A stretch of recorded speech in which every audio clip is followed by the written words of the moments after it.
लूका रचित सुसमाचार 16वां अध्याय। फिर उसने चेलों से भी कहा, किसी धनवान का एक भंडारी था और लोगों ने उसके सामने उस पर यह दोष लगाया कि यह तेरी सब संपत्ति उड़ाए देता है। सो उसने उसे बुलाकर कहा, यह क्या है जो मैं तेरे विषय में सुन रहा हूं? अपने भंडारीपन का लेखा दे, क्योंकि तू आगे को भंडारी नहीं रह सकता। तब भंडारी सोचने लगा कि अब मैं क्या करूं, क्योंकि मेरा स्वामी अब भंडारी का काम मुझसे छीन ले रहा है।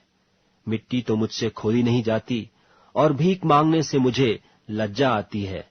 मैं समझ गया कि क्या करूंगा, ताकि जब मैं भंडारी के काम से छुड़ाया जाऊं तो लोग मुझे अपने घरों में ले लें।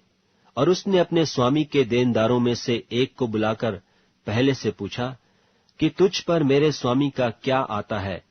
उसने कहा, 100 मन तेल।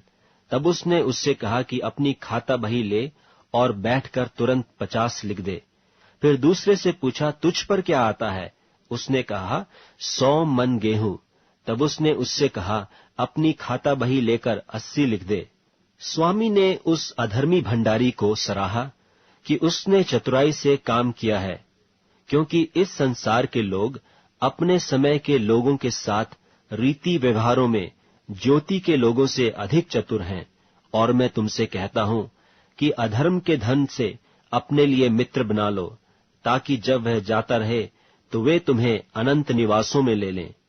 जो थोड़े से थोड़े में सच्चा है वह बहुत में भी सच्चा है, और जो थोड़े से थोड़े में अधर्मी है वह बहुत में भी अधर्मी है। इसलिए जब तुम अधर्म के धन में सच्चे न ठहरे तो सच्चा तुम्हें कौन सौंपेगा?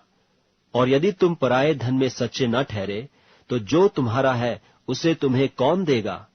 कोई दास 2 स्वामियों की सेवा नहीं कर सकता, क्योंकि वह तो एक से बैर और दूसरे से प्रेम रखेगा, या एक से मिला रहेगा और दूसरे को तुच्छ जानेगा।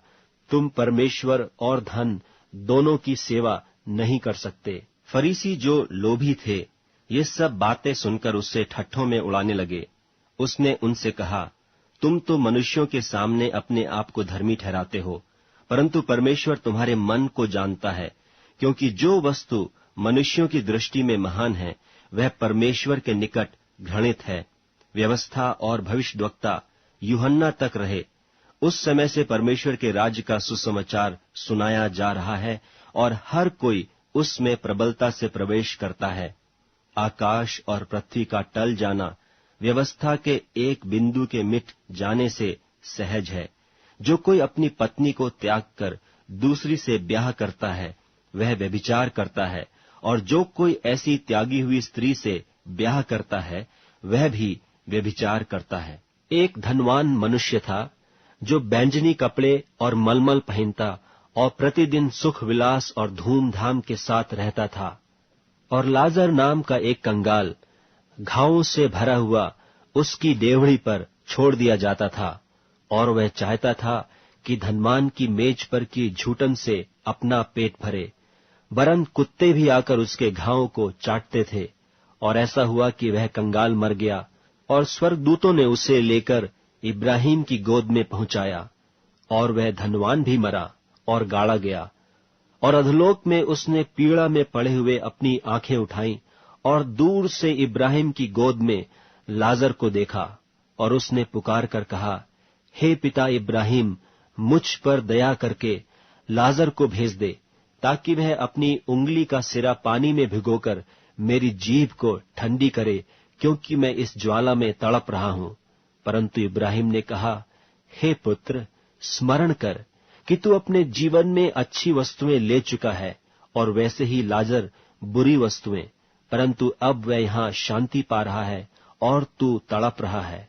और इन सब बातों को छोड़ हमारे और तुम्हारे बीच एक भारी गड्ढा ठहराया गया है, कि जो यहां से उस पार तुम्हारे पास जाना चाहें वे न जा सकें, और न कोई वहां से इस पार हमारे पास आ सके। उसने कहा, तो हे पिता, मैं तुझसे विनती करता हूं कि तू उसे मेरे पिता के घर भेज, क्योंकि मेरे 5 भाई हैं।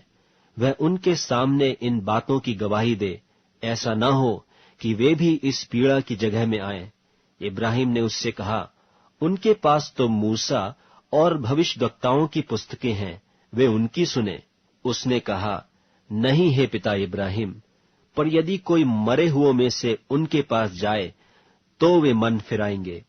उसने उससे कहा कि जब वे मूसा और भविष्यद्वक्ताओं की नहीं सुनते, तो यदि मरे हुओं में से कोई जी भी उठे तो भी उसकी नहीं मानेंगे।